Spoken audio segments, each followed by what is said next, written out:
next guest, Nissim Black, is a very exciting one. He's only in his early 30s, but he's already had a very full and a very diverse life. Growing up in Seattle, he experienced violence on the street and saw drug abuse. He then, at 8 years old, moved in with his grandfather, a Sunni Muslim who taught him about prayer. He then converted when he was 13 to Christianity. And in 2013, along with his wife's sister and brother-in-law, he converted to Orthodox Judaism and he moved to Jerusalem. His rap songs have millions of views on YouTube. Nissim, welcome. It's so great to have you here. Thank you. I'm so happy to be here. Thank you so much. Nissim, can you tell us about your story, what your life was like as a child in Seattle and your journey to Judaism and being a Hasidic Jew in Jerusalem? That's a long story. Anyway, I grew up in Seattle. I was very exposed to violence and criminal activity. I got involved very early myself. By the time I was 9 years old, I was already smoking pot. By the time I was 12, I was already dealing. I joined the street gang, Gangster Disciple Nation, also known as Black Gangster Disciple, and I found myself living as a troubled youth inside the urban community, like a lot of people of color, and that was just sort of the way life was. I was first introduced to religion. My grandfather was a Sunni Muslim, came to live with us when I was younger, and I would go with him to the mosque. I prayed with him 5 times a day in the house. My parents were not religious. Not my mother and my dad, who I call is my dad, but my stepfather and my biological father was also my life. Now he, on the other hand, did start becoming more religious, and now today he's a professor and Christian theologian. And so as I got older, I sort of had this conflict because my grandfather was one religion, my father was a different religion, and in between all of that was just regular life. You know what I mean? Growing up in the urban community. Now, as I got a little older, I started to take my music more serious. Both my parents they pioneered music, rap music in Seattle. So they're the first rappers. My mother was part of the first female rap group, and my father was a part of the first male rap group, which is it was in the early 1980s. So I kind of grew up loving music and always had that. And right around 13 years old is when I took it really seriously. I recorded my first record then. And shortly after that, I ended up going to a hip hop program at a place called the Union Gospel Mission, which was a Christian missionary center, which didn't make a difference to me. I was going there to do music. And the more and more time I spent there with the, loving and caring people that they were, I ended up going to a missionary camp where I ended up converting to Christianity. And so that would be a transformative time in my life because I was entering into high school. And, previously already my grade school to middle school years were very, very rough. Like I said, hanging out with the wrong crowd, smoking weed every day. I was expelled from the school district of Seattle for, violent behavior. And so I found myself now entering into, into high school, which my high school was not necessarily a safe haven, or a place that would, to some degree, I would say, promote excelling or exceeding, and being successful outside of the street life. So that was already, to some degree, going into a hostile environment for a person who was trying to change and live a different life. A lot of good people there, but it was just, it was the way that the system had it set up. Anyway, so going through my high school years, I typically, I was very into football, American football. And that was like a passion of mine in between that and music. And, I would sort of like coast through high school a little bit, like, having more ups and downs on a spiritual level, just trying to grow. And I got very involved in all the Christian missionary initiatives and Bible study groups and different things. And then right around, I think it was my senior year, a demo of mine that made it to the desk of an A&R from a record label, Virgin Records. And so that started conversations that will eventually lead to a proposal of a contract and not an actual contract. And just on the proposal alone, they were willing to offer a lot more money if I would portray more of a street and more gangster um, uh, appearance and type of sound. And so I eventually gave in to that, which was silly because it didn't even lead into anything, but I did. And the more and more that I started to uh, personify that, then the more and more it became more of a reality. To make a long story shorter, because I tell this story usually in an hour to 2 hours. To make a long story short, I ended up in a, we call a rap beef. One rapper said disrespectful things about me on the song, which led into a physical altercation, which led to a kill or be killed situation. And that put me in a place of really asking, like, is this the real type of life? This is really what you want to do with your life? And after we were able to put things behind us, I continued to reflect and I started to pray again. And I started to think to myself, how did I get here? How did I go from being involved in, missionary initiatives and Bible study groups to all of a sudden now I'm like, you know, back in deep to a lifestyle that I thought I left. So I continued to pray and seek answers. And the more and more I started to pray and the more and more I started to ask questions, I started to dig very, very deep into the Bible, to the Tanakh, the Old Testament, which made me grab a Quran, which made me grab, the JPS Tanakh and the Chumash. And before you knew it, I was 8 hours a day standing between these different texts and searching and crying out to God, searching on the internet, trying to find the answers and the root. Now, what was interesting for me is that I grew up very close to the Jewish neighborhood, or considerably, it was inside the area of the neighborhood. But So I would walk through a shul every day to go to school, and I would ride my bike in the back of another shul on the weekends, different things. So I was familiar with the Jewish community that was there in the neighborhood. However, I didn't have an actual relationship with them. So I started to become more curious about, what is the Jewish belief, and so it took me, maybe I would say 2 years of going into the Messianic space for a while. I looked into the Hebrew Israelite space for a while, and I, at the end of everything, I think the biggest thing for me was I couldn't shake this great longing inside of my heart to really grow and connect with Eretz Israel and the people of Israel, because I kept seeing. One of the things was that stood out for me was that I kept seeing the unwavering love that Hashem had for the Jewish people. And you would see that, how many times we fell away from him, and he's like constantly taking the Jewish people back, and all the words of the prophets are ending with, words of manucha and restoration. And really seeing that narrative, I really wanted to be a part of it. And so we continued to grow, first me and then my wife. And my wife is best friends with her sister, and her sister is married to my best friend since kindergarten. Somebody who's very close with, for a long time in my life. And so it just sort of worked out. We were all on this journey. We didn't know where it was going to go. And we just continued to grow, pray together, sharpen each other. Um, and it eventually led to us making a Gavis in Seattle. And shortly after the Gavis, really the whole time that I had been learning about Israel, about the Jewish people, I was already ready to move to Israel. My wife, on the other hand, was not ready to move as fast as I was. So it took a lot of prayers and a lot of crying out. And eventually, she acted like it was her own idea. So we ended up moving, and maybe 4 years ago now. And I couldn't tell you, we couldn't be happier. You know, and my wife herself, I had been here already on a visit. Shortly after I gave us a friend of the community, it took me and my brother-in-law. So we got to come and scope it out.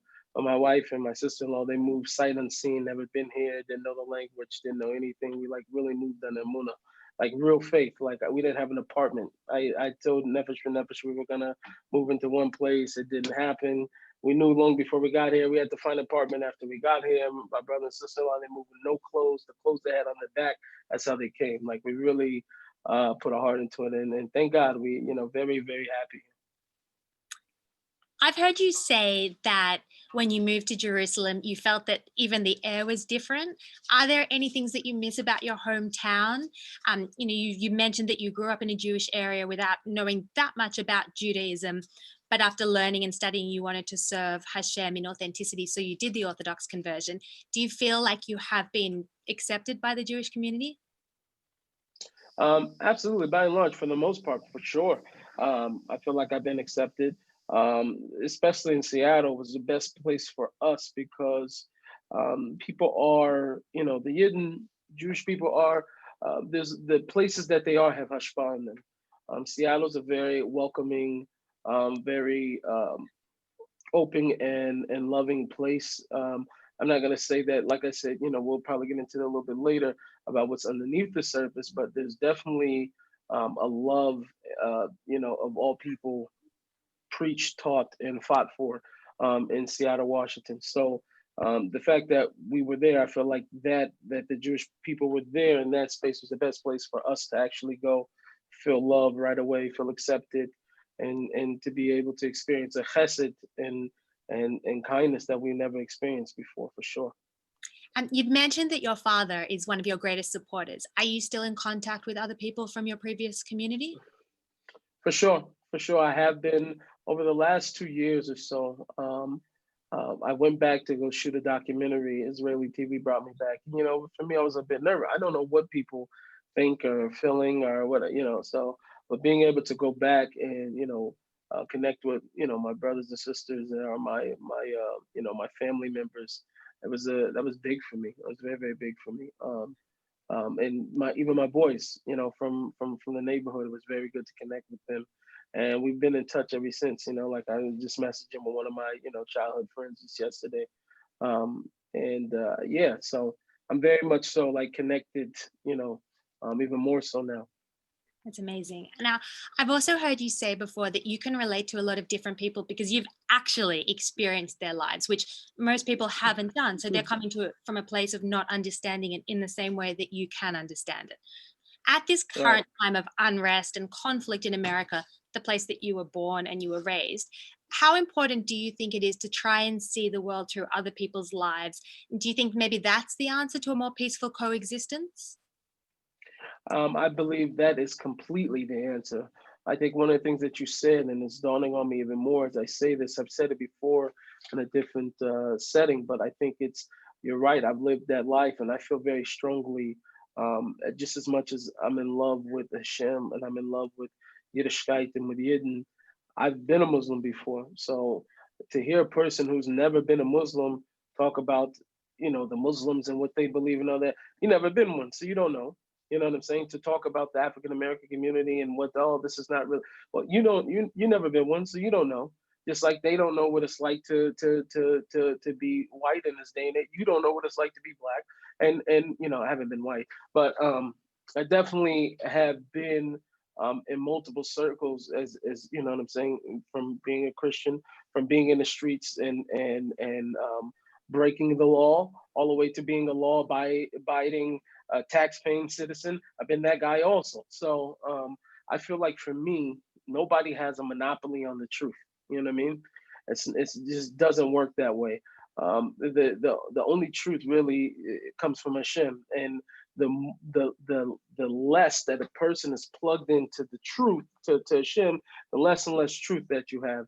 I feel like we're sitting in a time where people are operating out of fear. People are operating in a way that's irrational. It's completely irrational to believe that your opinion is the only opinion that exists. Right? There's other people that have other opinions. As an African American male, I for sure will not subscribe to the fact that there is not systemic racism in America. But there are others that will because they grew up privileged. So who am I to tell him, no, you got to be on my side or whatever? That's my story. That's my story. This other person who grew up more privileged, maybe his parents or his grandparents may have went through something and he didn't. So he sees the world from a completely different place than what I or somebody else who's experienced more racism than I've ever, my dealings with it has been very light in terms of blatant, it being blatant. So the notion and the idea that everybody experiences everything, we could say this clawing, we can group and bring everybody under the same umbrella, I think is completely, I think it's nonsense. So I think the healing starts, as you mentioned, from looking from where other people are standing and from their shoes. And it's okay, you know, to be comfortable. That was another thing for Judaism that I love, and I feel like the world even knew this, is that, always seem to have some problem over here, is that we don't condemn or say you go to hell if you're not Jewish. Like, you have to believe in what we believe. No, it's a very beautiful thing to be able to not have a pressure to feel like I got to convert this person to my beliefs, or else it's going to be doomsday for him. You know what I mean? So I feel like that sort of thing has, like, everything that people are, that even non-religious, that the religion has been taken over by whatever the political views are, or whatever they believe, or whatever cause that they have. That anything outside of that, all you did was replace religion with another cause to be the reason for why you want to exclude somebody else. So I'm very, very much so um, of the opinion that we should be able to hear everybody else and their opinions, and from there, only there we can hear. I've read quotes from some of your fans that have said that you unite communities that are usually very isolated. We've Hmm. touched on, are there incidents when you were growing up where you experienced racism? Have you experienced anti-Semitism? And do you ever compare racism to anti-Semitism? For sure, absolutely, they're compared, and I think it's somewhat of the it's an agenda almost. I feel like, um, to separate the African American community and the Jewish community, from the places where there's a commonality and understanding of being oppressed and being, like, from the Black perspective, you could look at it like this.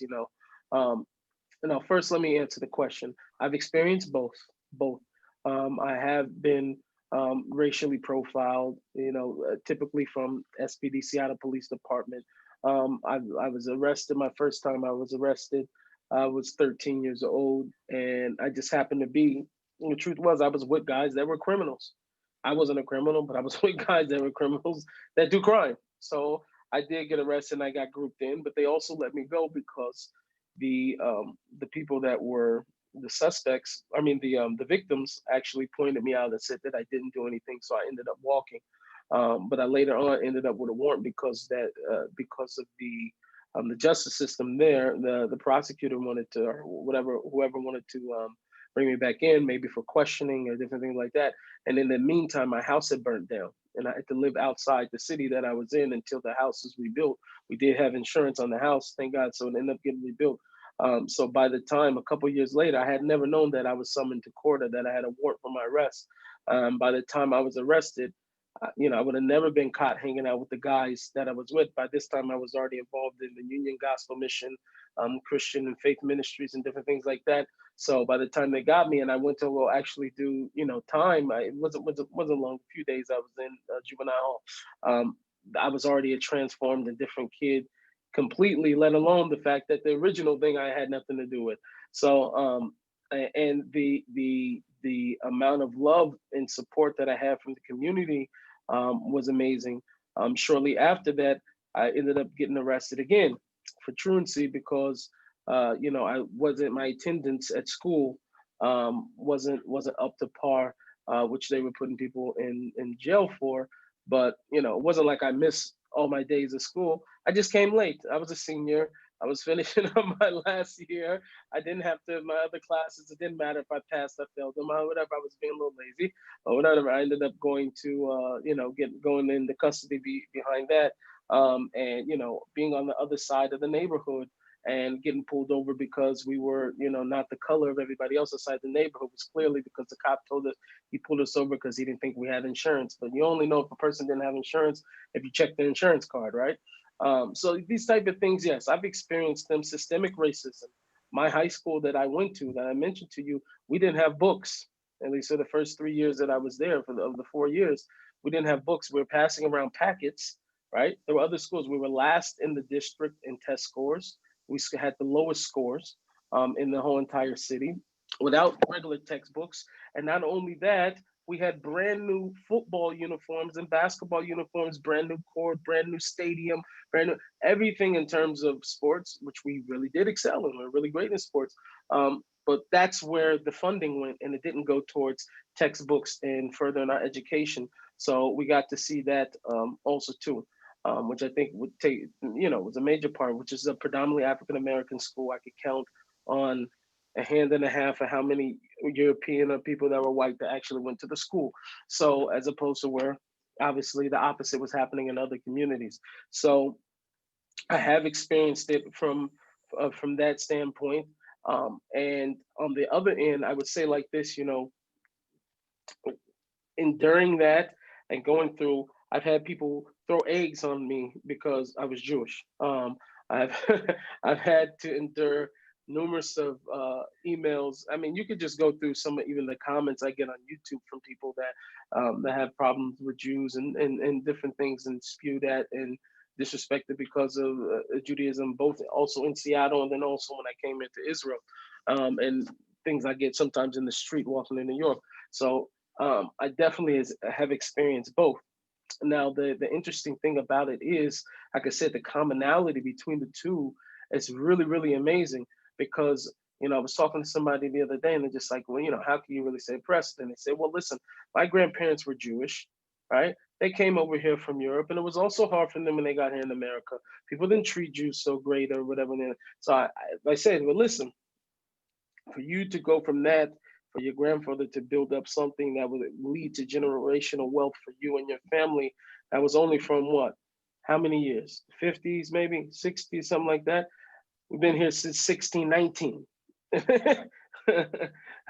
And during that time, I don't know how many, God forbid that there are, but I don't know how many times or how many pictures that can be produced from just before that time that Jews arrived here from Europe, that you can see lynching mobs, you can see several Black people being hung, and people standing around and smiling and this lynch parties. So this is you're talking about something that was already here. Now on the other end, what didn't get seen from the Black community.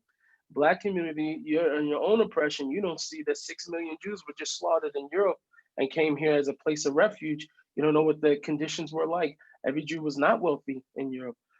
So you understand what nobody got to see what you went through. How many yeshiva boys have come up to me and just like, well, when did your parents move to America? Like you guys came from Africa. Like, no, my parents came here, my grandparents came here on slave ships, So I think that there's just like a whole bunch of dialogue that really isn't happening, and things are perpetrated to share a certain thing.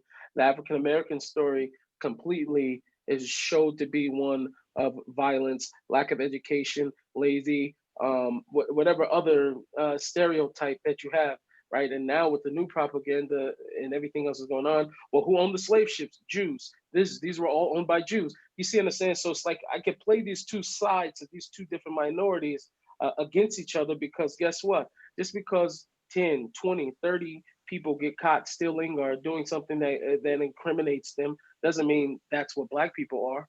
And if there's 10 or 20 people that own slave ships that were Jewish, that doesn't mean that represents all of the millions of Jews that there are. You understand? But if I can highlight this and I can create and sell you a story, I'm going to tell you this, and I can put these two against each other. And then who gets to go free?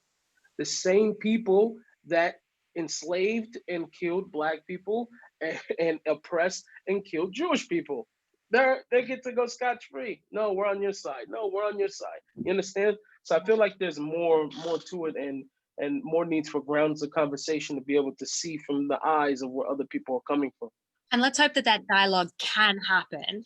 And now, can we talk Yes. about your music? You were offered a rap deal in your 11th year at school, I believe, by Virgin Records. Mhm. You said where the language and the characters were a lot more salubrious.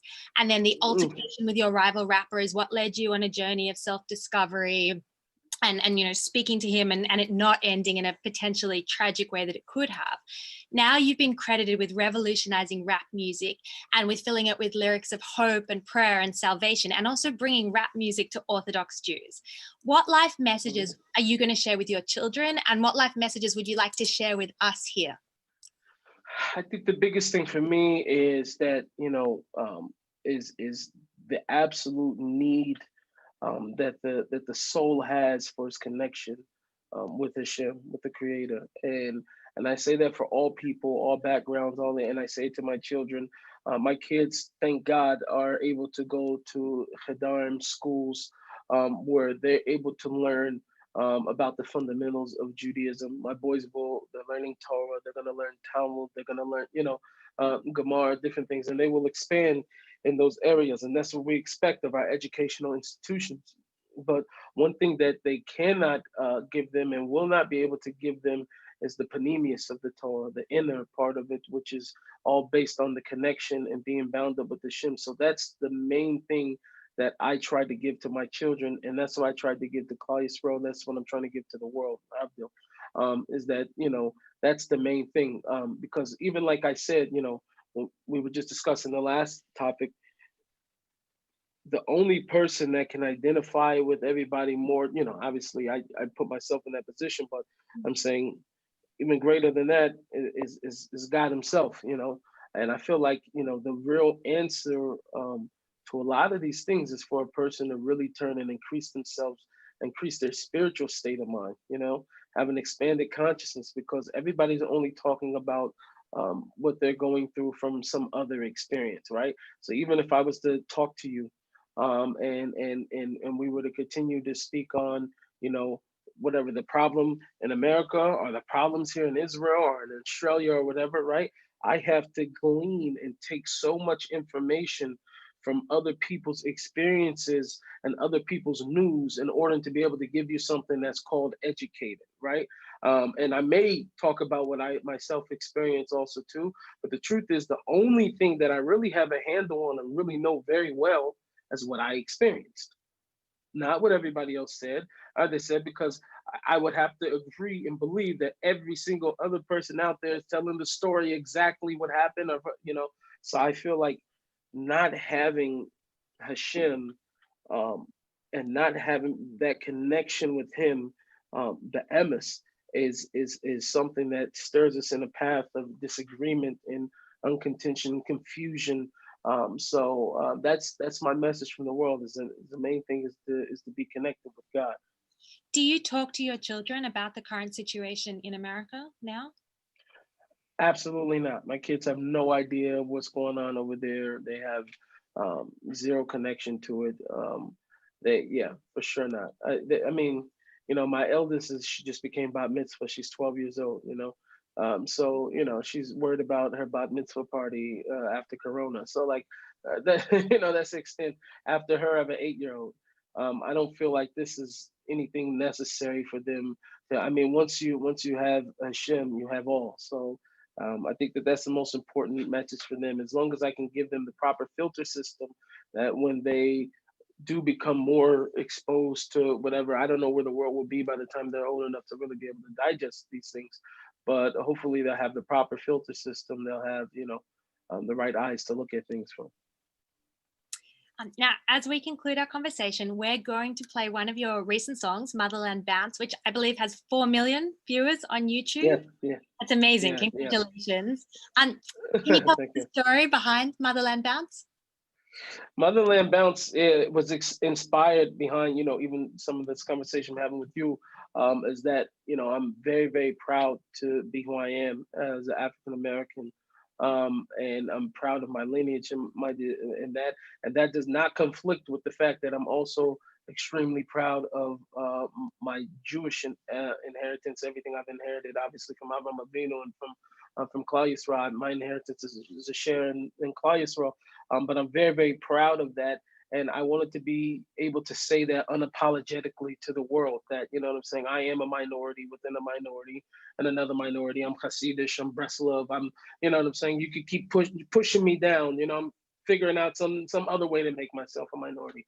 But at the end of the day, that pride and the strength and the fact that I'm proud of it, I wanted to be able to exude that and to be able to give other people pride. I want to be able to strengthen the pride to Jews and Labdil, to African Americans, to Asian Americans, to whoever it is that feels sort of like they have to suppress who they are in order to please other people. So I wanted to be able to make a song that was sort of felt like a freedom song.